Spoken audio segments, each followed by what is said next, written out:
Hello दोस्तों, मैं पवन Kumar Chaudhary PKC classes में आप लोगों को पुनः स्वागत करता हूं। दोस्तों, जैसा कि आप जानते हैं, क्लास 9th जो है ट्रायंगल्स चल रहा है, जिसमें से आज हम पार्ट 2 लेकर चल रहे हैं। इससे पहले हमने जो है पार्ट 1 जो कि वीडियो पे जो आपका यूट्यूब पे अपलोड किया हुआ है, जिसमें से हमने पर्सनाली 1 का 6 क्वेश्चन तक हमने बताया हुआ था। आज से हम जो है पर्सनाली को कोशिश करेंगे आज की जो है पर्सनाली को जो है खत्म हो जाए जो है, क्योंकि इसमें 12 क्वेश्चन है शायद, तो 12 क्वेश्चन हम देखते हैं। 6 क्वेश्चन इसमें और आ जाएगा। ये वीडियो थोड़ा सा लंबा हो जाता है, इसलिए हम लोग को थोड़ा सा ध्यान में रखना पड़ता है। तो चलिए देखते हैं 7वां क्वेश्चन क्या कह रहा है। क्वेश्चन को देखिए आप, इसका स्क्रीन पे जो है दिखेगा। और चलिए बार और बता देता हूँ मैं कि ये जो हम बुक पढ़ा रहे हैं 9th का, ये अजय कुमार अग्रवाल का बुक है, ठीक है। ये बुक जो हम इस लेकर चल रहे हैं। तो चलिए देखते हैं। 7वां क्वेश्चन कह रहा है कि एक रेखाखंड AB पर AD और BC दो क्या है, बराबर लंब रेखाखंड है। चित्र देखो दिया हुआ है, चित्र इसमें दिया हुआ है।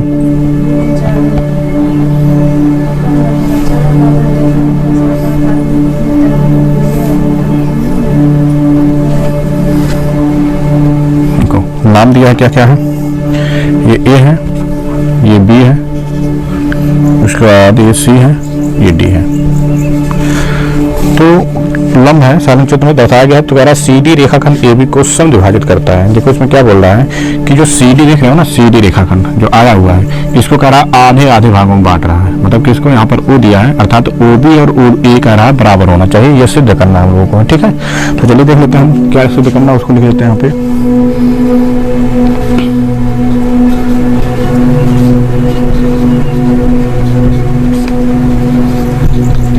सिद्ध करना है OB बराबर है OA, OB बराबर OA, यही दिया हुआ है।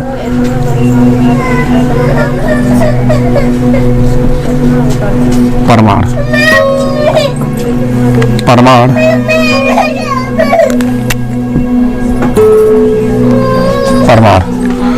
इसको जो चीज़ें आपका दिया हुआ है उसको जो है हम लोग देख लेते हैं। कौन कौन सा त्रिभुज लेते हैं, OCB लेते हैं,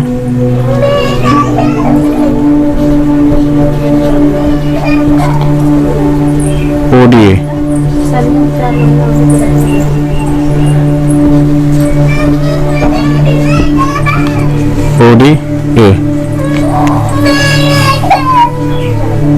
ODA, इस तरह से OCB और ODA दोनों ले लेते हैं। तो इसमें से देखो आपको एक चीज हिंट दिया है, आपकी किताब में दिया है कि BC भुजा जो है DA के बराबर दिया है। BC भुजा DA के बराबर दिया हुआ है। तो चलिए देख लेते हैं, जो जो दिया है उसको लिख लेते हैं। क्या दिया है कि BC जो है बराबर है DA के। इस त्रिभुज का देखो OCB का ODA का बराबर है।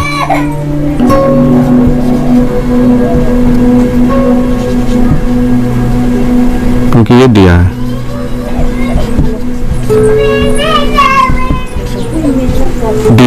ठीक है। अब देखिए जब BC बराबर हो गया DA के, और क्या दिया है, ये 90 अंश है, परस्पर लंबवत कहा है। ये परस्पर कहा क्या है, लंबवत है। अर्थात कोण OBC बराबर कोण OAD। क्यों होगा, क्योंकि ये 90 अंश का कोण होगा। और एक चीज देख रहे होंगे, ये कोण के बराबर है, कोण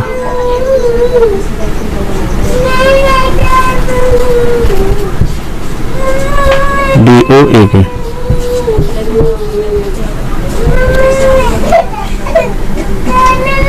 ठीक है,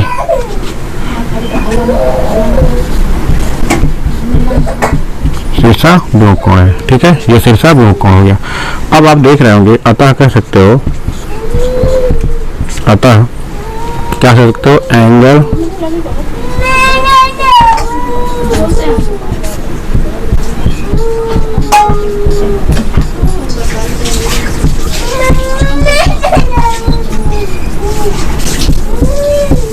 कसौटी से क्या हो जाएगा, AAS सर्वांग क्षमता कसौटी से OCB सर्वांशम होगा ODA के, ठीक है। कौन सा सर्वांश में लगा है? ए यह सर्वांश में लगा हुआ। अतः तो इस प्रकार आप कह सकते हो। तो इसके संगत पार्ट बराबर होंगे। अगर ये त्रिभुज जो है सर्वांशम हो गया है तो इसके संगत पार्ट क्या होंगे? बराबर हो जाएंगे। कैसे बराबर होंगे? देखो, ये कोण इस कोण के बराबर हो गया, ये वाला कोण इस कोण के बराबर है, ये भुजा भुजा के बराबर दिया है, तो ये इसका संगत हो गया और ये इसका संगत हो गया। संगत पार्ट क्या होंगे? बराबर होंगे। CPCD के अनुसार बताया गया था। तो अतः कह सकते हैं OB जो होगा,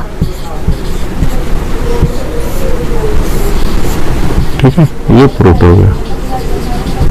ये क्या हुआ? प्रूफ हो गया। तो बच्चों ये आपका जो है क्वेश्चन था, क्वेश्चन नंबर 7 था। ये क्वेश्चन नंबर क्या था? 7। क्वेश्चन नंबर 7.1 का क्वेश्चन 7 था ये। अगला क्वेश्चन देख लेते हैं हम लोग इसी तरह से।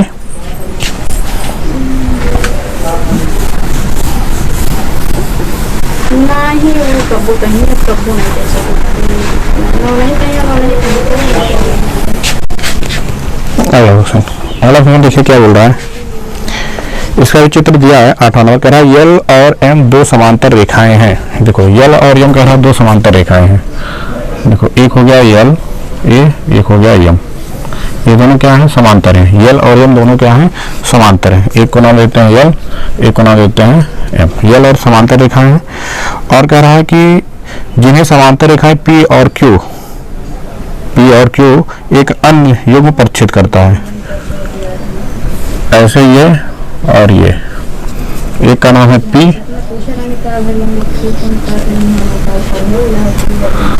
और Q हो गया। ठीक है, तो ये भी क्या है? समांतर है।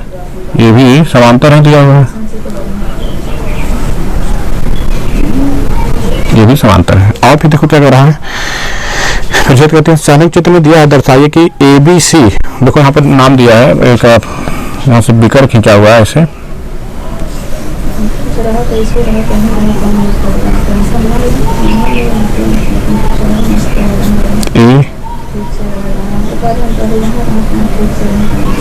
ABC और इसको नाम दिया है D। इस तरह को नाम दे दिया है। अब कह रहा है सिद्ध करना है ABC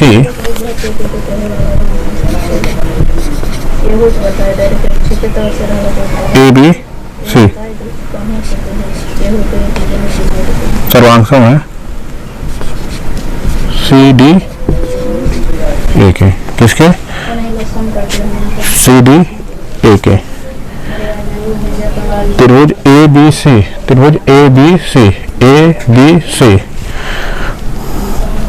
सर्वांशों में CD AK। अब देखिए इस तरह से आपको प्रूफ करना है।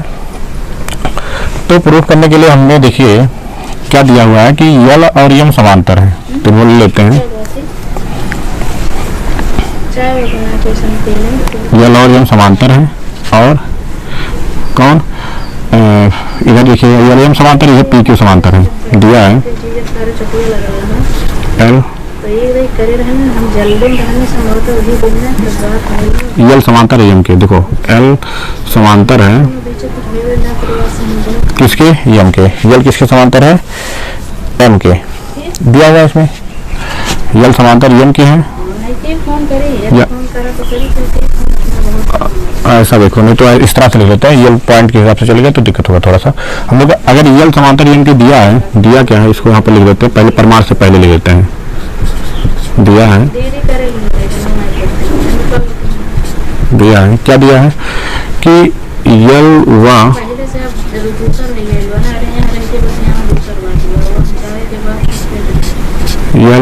M समांतर है। L और M समांतर है। तो L और M समांतर है तो L पे ही स्थित है क्या? AD। L पर ही स्थित है AD। तो हम लोग कह सकते हैं AD समांतर है किसके? BC के। AD समांतर किसके है? BC के। इसी प्रकार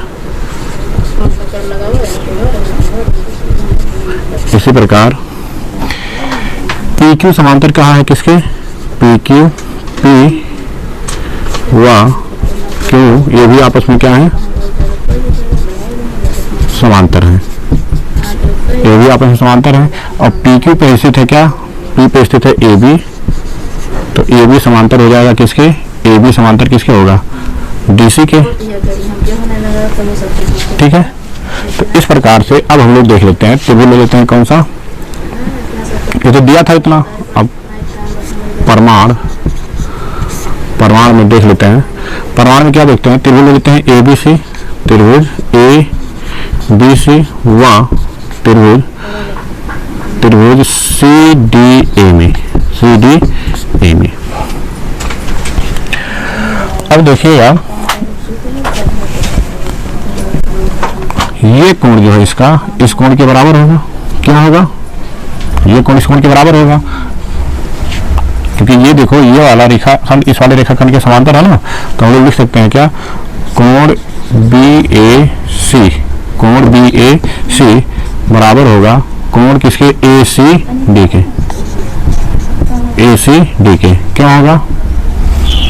क्यों होगा, क्योंकि ए बी समांतर है किसके,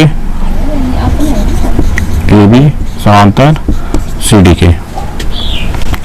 इसी प्रकार से ये कोण जो होगा इस कोण के बराबर होगा। कौन सा कोण, कोण बी ए सी बी, कौन सा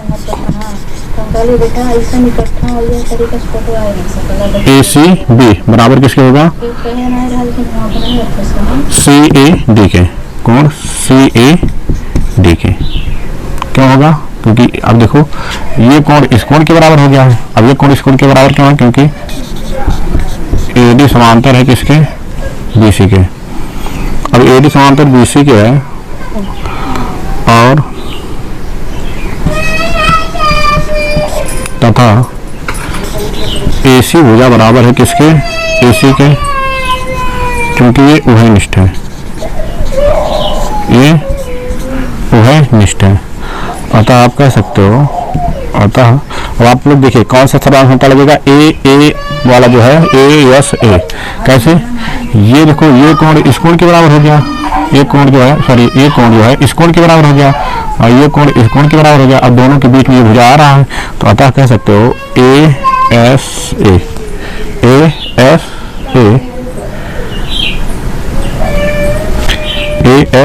ए सर्वांग क्षमता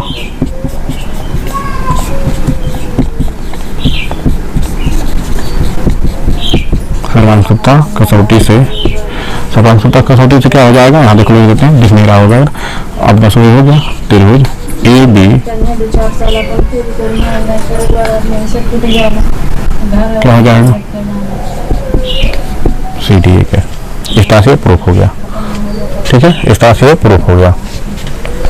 देखिएगा यहाँ पे थोड़ा ध्यान दीजिएगा, जब यल और एम समांतर है, यल और एम समांतर है, तो यल एम पे ही स्थित है, एल पे स्थित है ये भी, और ये बी सी स्थित है, ये भी आपस में समांतर होगा।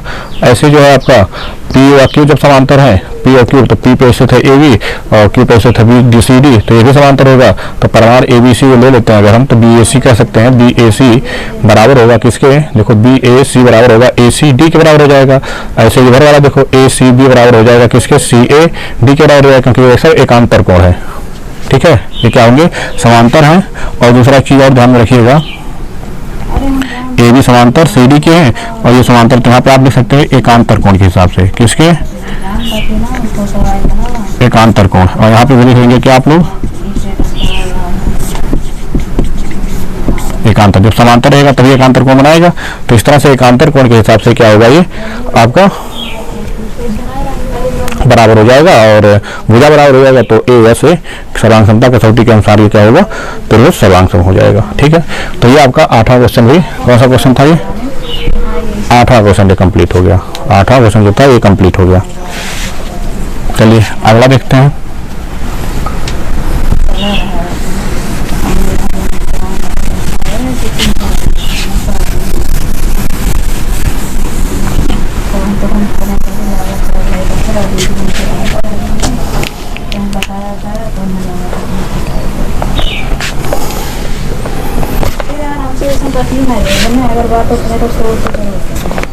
नवा नंबर देखो,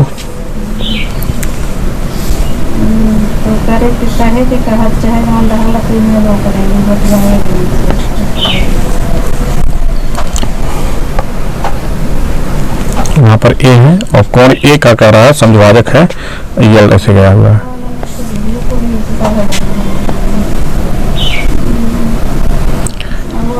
ये बी हो गया, एक क्यू दिया है,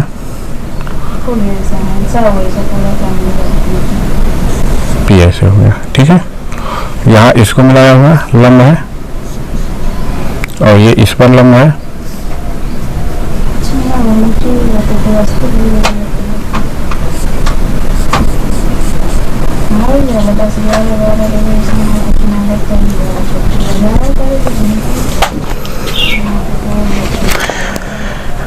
देखिए इस तरह से दिया है, क्वेश्चन को पढ़ते हैं। करार ये भी चित्र दिया हुआ है, करार रेखाखंड यल कोण ए का समद्विभाजक है। देखो जो यल गया है आगे यहाँ पर, इसका नाम क्या है, यल है।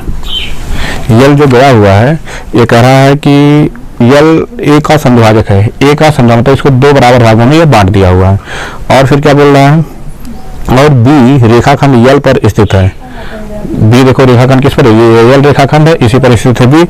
और फिर कह रहा है बिंदु है बीपी और बीक्यू कोण ए की भुजा पर बी पर डाले गए लंब है। देखो बीक्यू और बी ए, इस पर जो डाला गया लंब है ए पी पर और बी क्यू को, उस पर क्या है, लंब है। तो कह रहा सिद्ध करना है कि A P B, A P B सर्वांशम है ए क्यू बी के। ठीक है,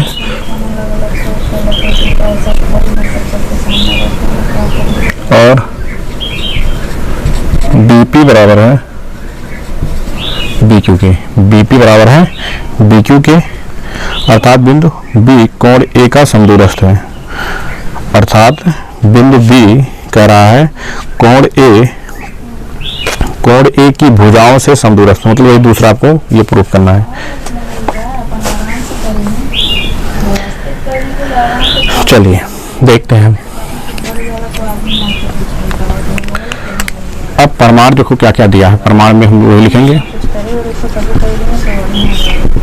प्रमाण देखिए त्रिभुज में पहले हम लोग को जो जो चीजें दिया है उसके अनुसार हम लोग हल करते हैं।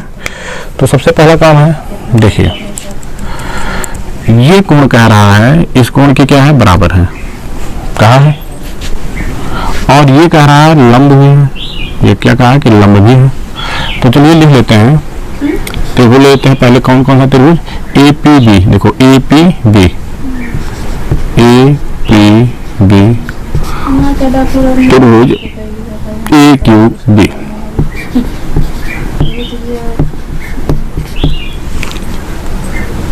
ए क्यू बी। अब देखो ए पी बी और ए क्यू बी में क्या क्या आपको पता है, तो आपको ये पता है पी ए बी, कोण पी ए बी बराबर है, देखो पी ए बी बराबर है क्यू ए बी के, क्यू ए बी के। क्यों, क्योंकि दिया है कि यल जो है, क्योंकि यल कोण ए का समद्विभाजक है, दिया है समद्विभाजक है, ये दिया हुआ था। एक चीज देखो क्या दिया है, कोण बी या ऐसा ए पी बी, कोण ए पी बी बराबर है कोण क्या, ए पी बी बराबर ए क्यू बी के, ए क्यू बी के। क्यों, क्योंकि ये पढ़ते कोण 90 अंश का है, 90 अंश का हो गया। और एक चीज देखो ए बी दोनों में है, ए बी भुजा देखो, ए बी भुजा बराबर है किसके, ए बी के, क्योंकि ये उभयनिष्ठ है, क्योंकि ये क्या है, उभयनिष्ठ है। देखो ये कोण इस कोण के बीच में ही आ रहा है ये, तो आप कह सकते हो अतः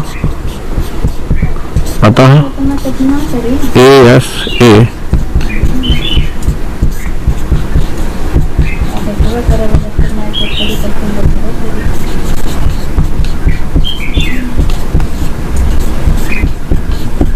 सर्वांगक्षमता कसौटी से क्या होता है,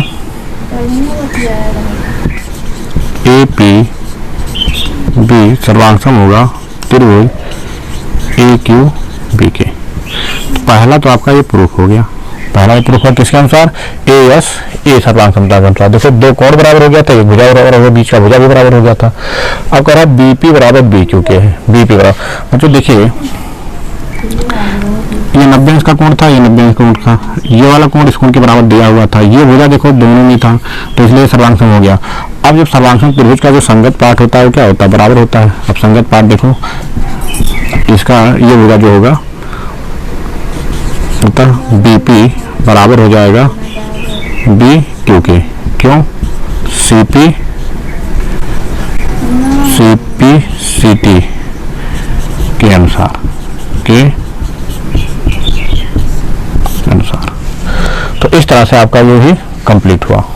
ध्यान से एक बार वीडियो को दोबारा देख लीजिएगा। सिंपल क्वेश्चन, बहुत ज़्यादा इसमें कुछ दिया नहीं है कि मतलब ज़्यादा आपको कुछ सोचना है। इसमें से 90% इसमें भी दे दिया है, खाली आपको ये सीपी बराबर एपी का भी आपको खाली करना था, क्योंकि दोनों में वेनिस्ट पार्ट था। चलिए अगला देखते हैं।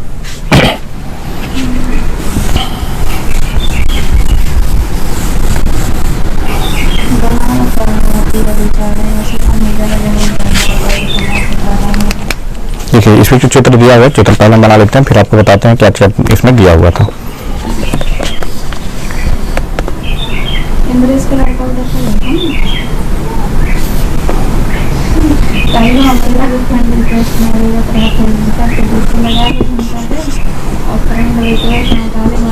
पता नहीं किसे किसे तमाम जुड़ा गया हम अपना कहीं पसंद ना सकते तो बहुत कम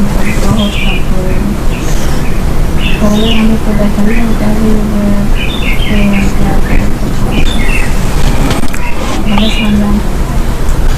हाँ पकौड़ा घंटे ठीक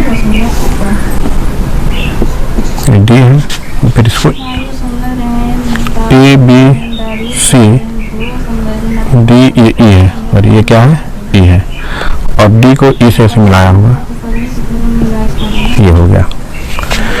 इसमें देखिए दिया क्या है, इसमें कह रहा है ये वाला जो है ये बराबर है इसके, और ये क्या कर रहा है ये वाला जो है इसके बराबर है। देखो जो लाइन इसका है उसी तरह अनुसार ये बराबर है। और कह रहा है बी ए डी मतलब ये कोण कह रहा है बराबर है किसके, बी ए डी बराबर ई ए सी के मतलब इस वाले कोण के बराबर है। ठीक है, तो प्रूफ क्या करना है, प्रूफ करना है बी सी बराबर डी ई के है, बी सी बराबर डी ई के, बी सी बराबर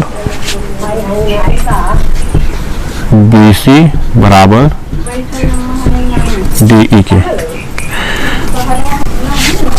देखो ये बी सी बराबर किसके है, डी ई के, सी ई के होगा, सॉरी एक मिनट, डी ई के ही है।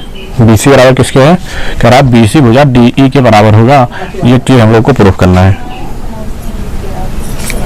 चलिए देखते हैं किस तरह से है। आपको हिंट देखिए इतना दिया हो बच्चों, क्वेश्चन को आराम से देखिएगा, बहुत ज़्यादा इसमें है नहीं, इसमें हिंट यही दिया हुआ है।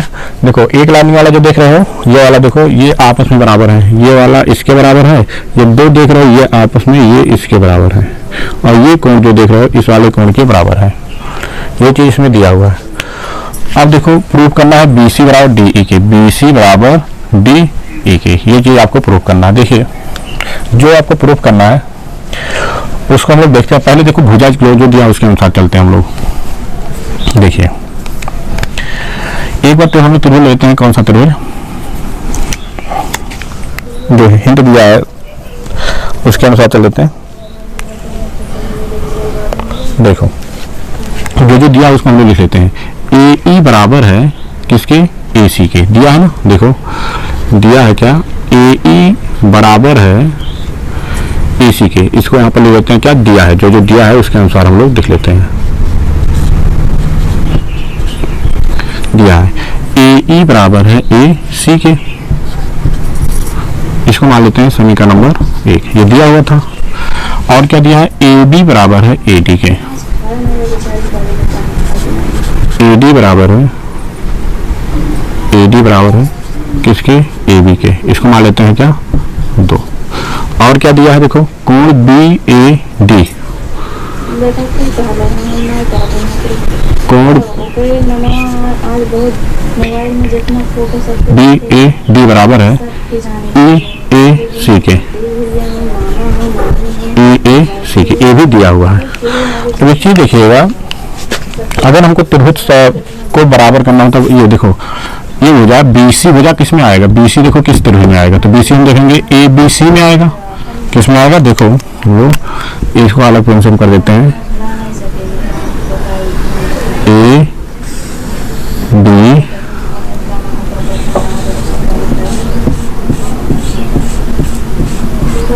देखो क्या हो गया, ABC। ABC अगर हम एक बार ले लेते हैं और एक बार हम लोग ये ले लेते हैं, ये वाला त्रिभुज दोनों को साथ में लेते हैं, ये वाला त्रिभुज देखिएगा,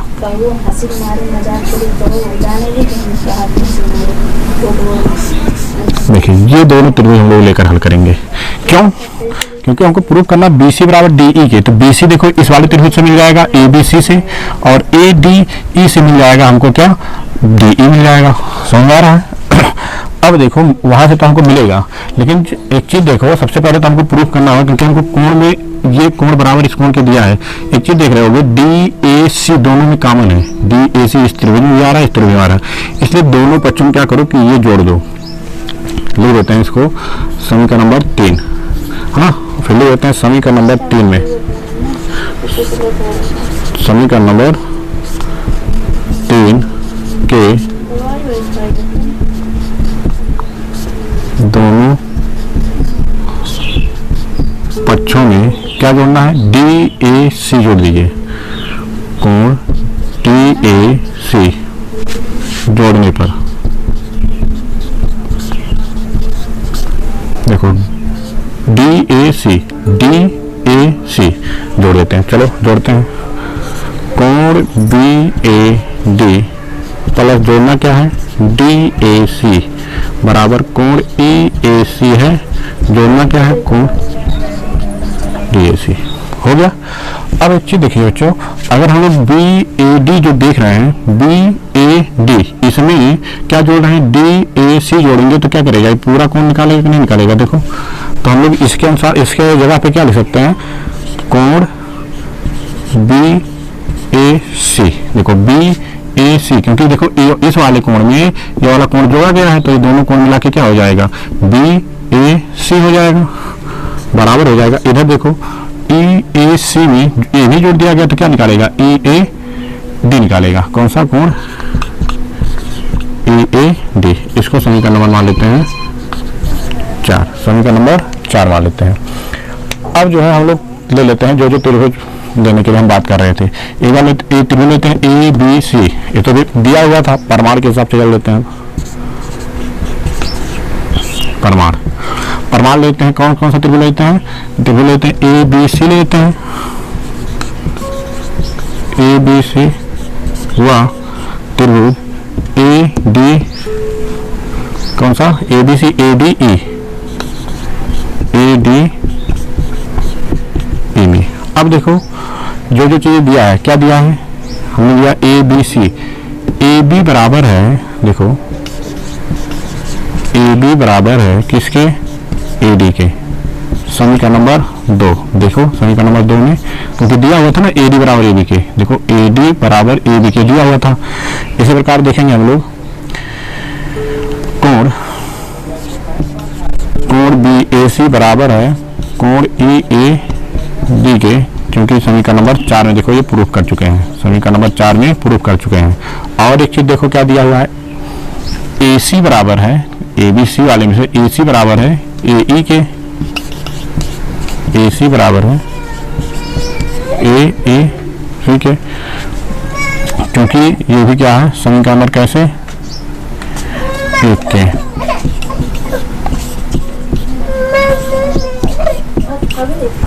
समीकरण नंबर 1 से पता हो, कह सकते हो, अब पता हो त्रिभुज ABC सर्वांशम है ADE के, कैसे क्या अतः क्यों होगा, क्योंकि किसके अनुसार हुआ, या यहाँ पे ऐसे लिख लो जैसे अभी तक बताते आ रहे थे वैसे लिख देते हैं। अतः किसके अनुसार, SA देखो भुजा, ये भुजा और ये भुजा, इसी के बीच में आ रहा क्या, ये कोण आ रहा है, तो कोण आ रहा है तो क्या हो जाएगा, यस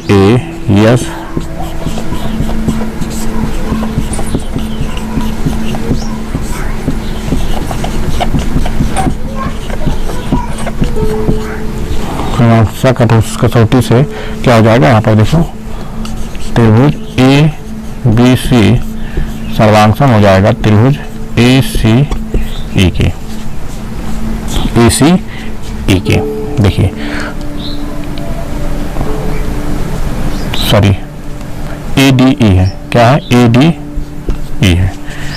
देखो ए सी बराबर दिया था किसके, ए सी बराबर ए ई के था, तो ए डी ई के हो गया। तो अतः हम लोग कह सकते हैं अब इस प्रकार क्या हो जाएगा, बी सी भुजा बराबर हो जाएगा, बी सी भुजा किसके बराबर हो जाएगा, देखो डी ई के, डी ई के। देखो बी सी भुजा बराबर हो गया, क्योंकि ये संगत, क्योंकि इसका देखो संगत ये था, इसका संगत ये था, तीसरा क्या बचा ये, और इसका बचा ये।